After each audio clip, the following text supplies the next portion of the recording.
나는 전능하신 아버지 하나님, 천지의 창조주를 믿습니다. 나는 그의 유일하신 아들, 우리 주 예수 그리스도를 믿습니다. 그는 성령으로 잉태되어 동정녀 마리아에게서 나시고 본디오 빌라도에게 고난을 받아 십자가에 못 박혀 죽으시고 장사된 지 사흘 만에 죽은 자 가운데서 다시 살아나셨으며 하늘에 오르시어 전능하신 아버지 하나님 우편에 앉아 계시다가 거기로부터 살아있는 자와 죽은 자를 심판하러 오십니다. 나는 성령을 믿으며 거룩한 공교회와 성도의 교제와 죄를 용서받는 것과 몸의 부활과 영생을 믿습니다. 아멘.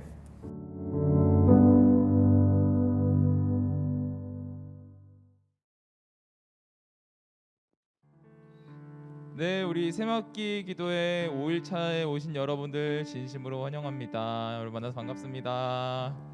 네, 오늘도 우리가 찬양으로 함께 이 예배 자리 가운데 나아가길 소망하는데요. 네, 우리가 여러분들께서 정말 사랑받기에 충분한 존재라는 것을 함께 알고 또 서로 축복하는 시간을 가졌으면 좋겠습니다. 함께 찬양하겠습니다.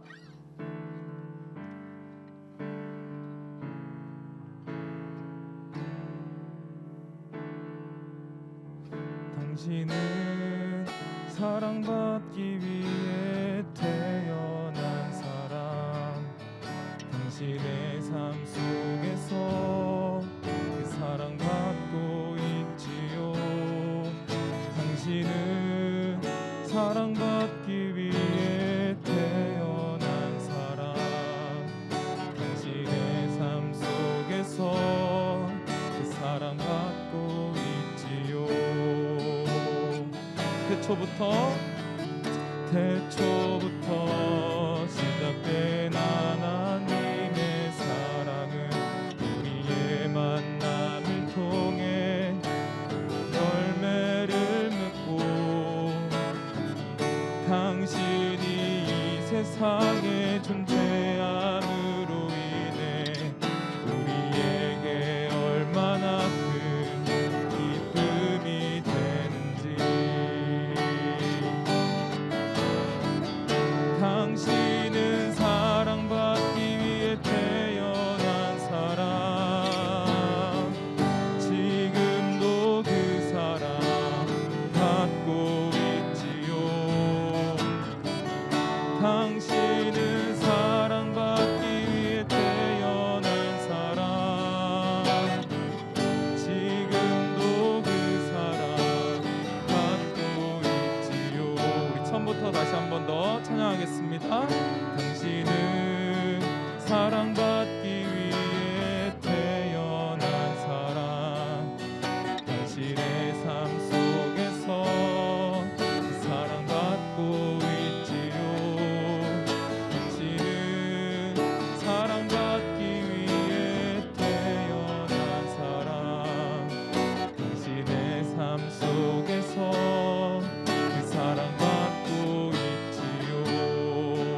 하나님께서 주시는 놀라운 사랑을 경험하는 오늘 되길 소망합니다.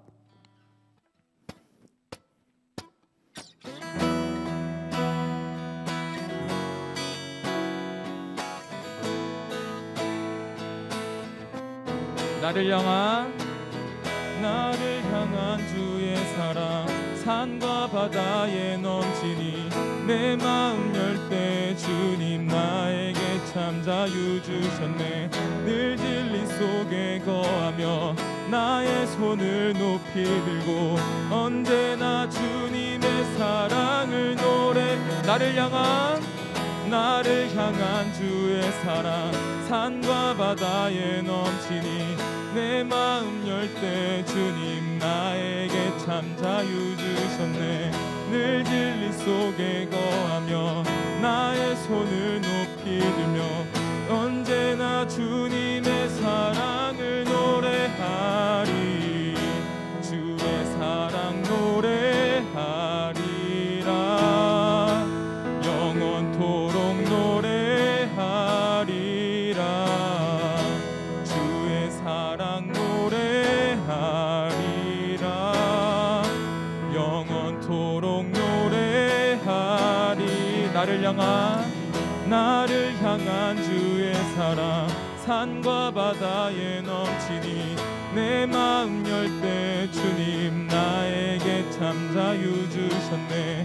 늘 진리 속에 거하며 나의 손을 높이 들고 언제나 주님의 사랑을 노래하리. 주의 사랑 노래하리라.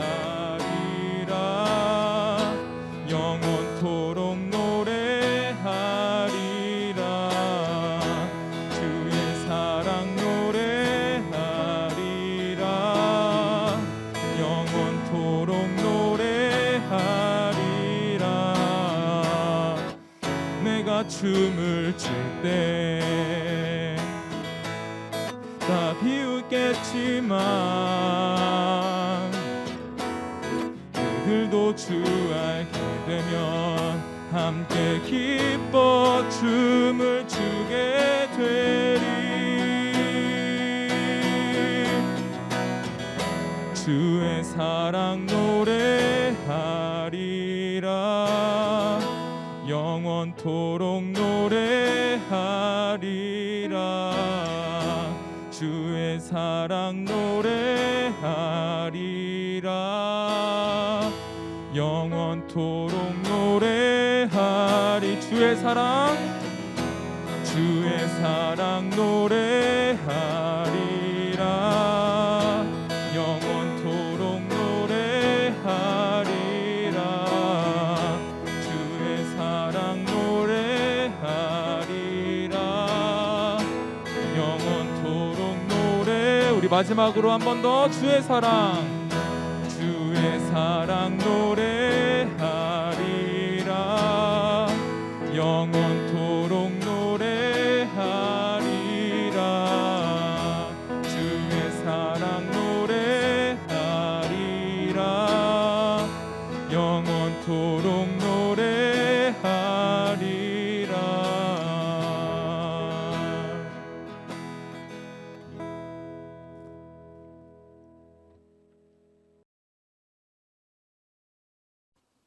사랑이 많으신 여호와 하나님 아버지, 새학기 맞이 기도회를 통해 새벽마다 만나주셔서 감사합니다. 모든 경배와 찬양을 기쁘게 받아주세요.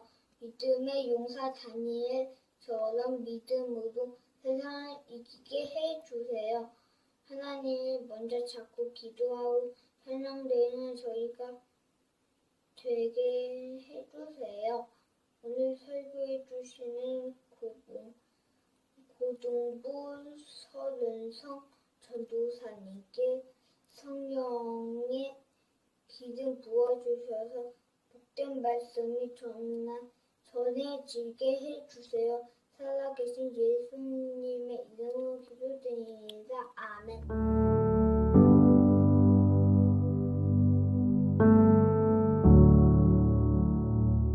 오늘 하나님이 우리에게 주신 말씀은 요한 1서 4장 10절에서 11절 말씀입니다. 이제 말씀을 읽겠습니다. 하나님의 말씀에 경청해 주십시오. 사랑은 여기 있으니 우리가 하나님을 사랑한 것이 아니요 하나님이 우리를 사랑하사 우리 죄를 속하기 위하여 화목 제물로 그 아들을 보내셨습니다. 사랑하는 자들아, 하나님이 이같이 우리를 사랑하셨은즉 우리도 서로 사랑하는 것이 마땅하도다. 아멘. 이것은 하나님의 말씀입니다.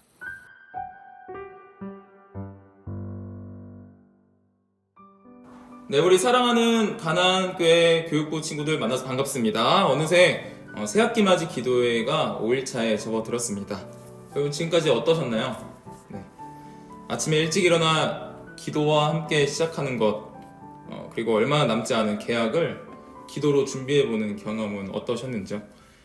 지금까지 여러분들께서 달려와 주셨던 것처럼 오늘도 또 내일도 함께 해주셨으면 좋겠습니다. 끝까지 파이팅 하시기 바랍니다.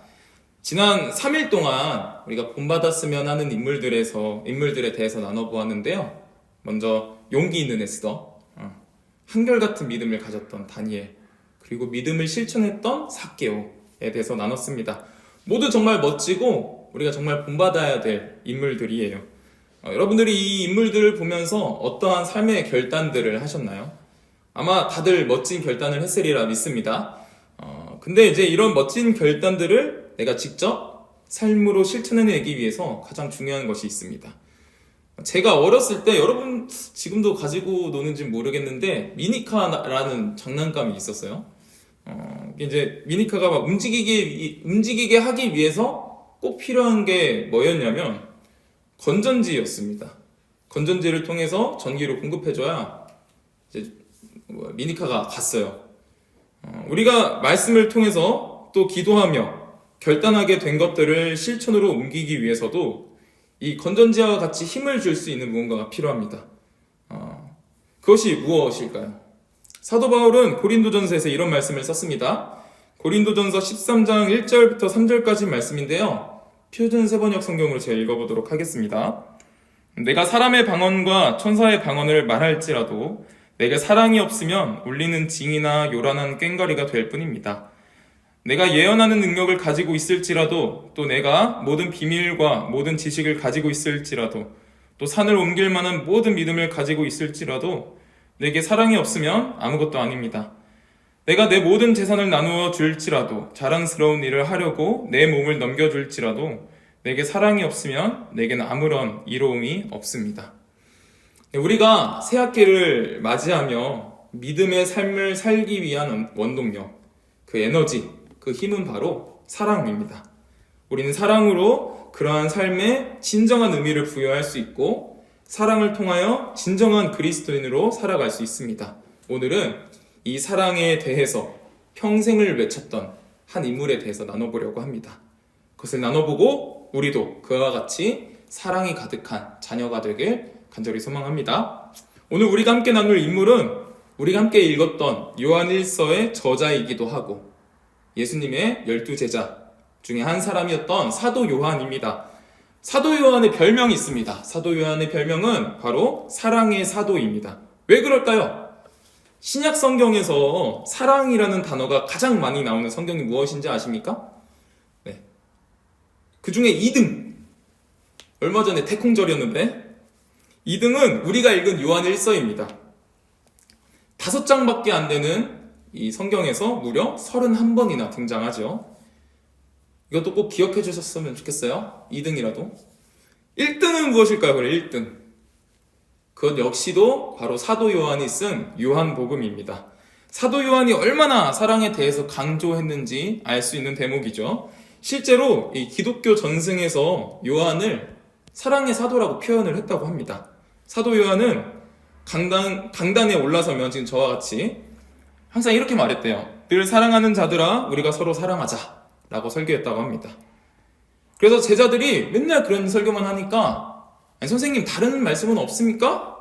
이제 다른 말씀도 가르쳐 주십시오 라고 요청하면 내가 가르칠 것은 이것밖에 없다 라고 대답하셨다고 합니다. 이 사랑의 사도라고 불렸던 이 사도 요한은 그럼 태생부터 사랑이 가득한 사람이었을까요? 우리가 잘 아는 뭔가 온유하고 뭔가 착해서 사랑하고 어쩌면 사랑받기에 적합한 사람이었을까요?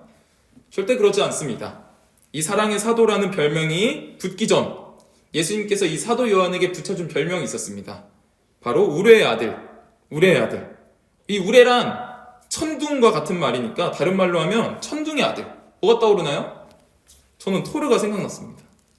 그러니까 이러한 별명이 붙여진 이유에는 그런 이미지가 아마 그려지지 않을까. 성경을 통해서 이러한 별명이 좀 붙여졌던 이유에 대해서 살펴보면 성격이 좀 급하거나 좀 직선적인 성격을 가지고 있었고 좀 다혈질적인 측면이 있었습니다. 하루는 예루살렘을 향해 나아가시는 예수님을 이제 사마리아 땅을 통과해서 지나가려고 하셨는데 사마리아인들이 그걸 막아섰습니다. 그때 요한과 그 형제 야고보는 이렇게 말합니다. 쉬운 성경의 표현으로는 이렇습니다. 불이 하늘에서 내려와 이 사람들을 모두 태워버리라고 하면 어떻겠습니까? 아주 무시무시한 말이죠. 바로 예수님께 바로 허탕하고 혼났습니다. 예수님을 너무나 사랑했지만 무시당하는 모습을 보고 화가 나 아마 이런 소리를 한 것 같습니다. 그리고 또 높아지려는 욕심도 있었어요. 그래서 마가복음에서 야고보와 요한이 예수님께 나아가서는 우리가 구하는 바를 우리에게 이루어 달라. 그래서 예수님이 그래 뭐냐? 그러니까 주의 영광 중에서 우리를 하나는 주의 우편에 하나는 좌편에 앉게 하여 주옵소서 라고 말합니다. 이게 뭐 언뜻 보면 거룩한 말로 들릴 수 있지만 사실은 권력을 탐내고 뭔가 개혁에 성공하셔서 왕이 되셨을 때 우리를 가장 높은 그 양쪽의 자리에 두어달라라고 말하는 거죠. 어떤가요? 이런 모습을 보면서 사랑의 사도라는 말이 상상이 되십니까? 하지만 사도 요한은 예수님을 만나 변화되었고 정말 사랑의 사도가 되었습니다. 그렇게 될 수 있었던 이유가 바로 오늘의 말씀에 있습니다. 그가 말하는 사랑은 어떤 것일까요? 먼저 이 사도 요한은 이 사랑이 하나님께 속한 것이다 라고 말합니다. 7절을 한번 봅시다. 사랑하는 자들아 우리가 서로 사랑하자. 사랑은 하나님께 속한 것이니 사랑하는 자마다 하나님으로부터 나서 하나님을 알고 사도 요한은 우리가 사랑하기 위해서 근본적으로 그 사랑은 어디로부터 온 것인가, 어디로부터 어디에 뿌리를 두고 있는가를 가르칩니다. 그곳이 어디입니까? 바로 하나님이십니다. 하나님을 알아야 사랑할 수 있다고 말하죠. 그리고 우리가 하나님으로부터 정말 많은 사랑을 받은 사람이라는 것을 깨달아야 합니다. 이후의 말씀에서 우리는 사랑받는 주의 자녀이며 하나님은 우리가 하나님을 사랑하기 이전에 조건 없는 사랑을 우리에게 부어주셨다는 것을 사도 요한은 말하고 있습니다. 그 사랑의 사건이 무엇일까요? 바로 예수 그리스도의 십자가 사건입니다. 예수님의 십자가 사랑을 우리가 바로 깨닫고 정말 그것이 나를 위한 사건이구나 라는 것을 믿고 깨닫는 순간 우리는 사랑의 진정한 의미를 이해할 수 있게 됩니다. 그리고 이 같은 하나님의 사랑을 깨달을 때 우리는 정말로 서로를 사랑할 수 있게 됩니다. 새로운 학기에 접어들어 또 새로운 학교, 새로운 반에 들어가 새로운 사람을 만나게 될 때 우리에게 가장 필요한 것은 바로 이 사랑입니다. 하나님의 진정한 사랑을 그들에게 베풀고 또 그 마음을 통하여서 여러분들이 결단한 여러 믿음의 행동들을 실천해 나가시길 소망합니다. 그럴 때 여러분들의 삶 속에서 사랑이 가득한 하나님의 나라가 세워질 줄 믿습니다. 그러한 마음으로 오늘도 기도했으면 좋겠습니다. 저에게 사랑할 수 있는 마음을 주세요. 사랑의 사도 요한같이 사랑을 외치는 자가 되게 해주세요 라고 간절히 기도하는 시간이 되었으면 좋겠습니다.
함께 기도하겠습니다.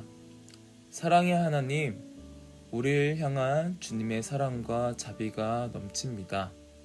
우리가 사랑의 근원 되신 하나님을 알고 예수 그리스도의 충만한 사랑이 가득하고 성령님을 통해 하나님의 마음을 가지기를 원합니다. 그리하여 새로 맞이하는 관계 속에서 우리를 통해 하나님 나라의 질서인 사랑이 선포되게 하여 주시옵소서. 예수님 이름으로 기도드렸습니다. 아멘.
함께 기도하겠습니다. 우리를 끝까지 사랑하셨던 하나님, 아들을 내어주신 긍휼을 베푸시고 그 사랑을 알게 하심에 감사를 드립니다. 예수 그리스도의 십자가 사건이 나의 이야기로 다가오게 하시고, 그래서 그 사랑을 가지고 서로 사랑하게 하여 주시옵소서. 그리고 그 사랑이 우리가 속한 모든 공동체에 나를 통하여 흘려보내지는 그 축복을 경험하게 해주세요. 사랑의 하나님을 나의 주로 고백하는 복음의 역사가 일어나게 해주세요. 예수님 이름으로 기도드렸습니다. 아멘. 하늘에 계신 우리 아버지, 아버지의 이름을 거룩하게 하시며 아버지의 나라가 오게 하시며 아버지의 뜻이 하늘에서와 같이 땅에서도 이루어지게 하소서. 오늘 우리에게 일용할 양식을 주시고 우리가 우리에게 잘못한 사람을 용서하여 준 것 같이 우리 죄를 용서하여 주시고 우리를 시험에 빠지지 않게 하시고 악에서 구하소서. 나라와 권능과 영광이 영원히 아버지의 것입니다. 아멘.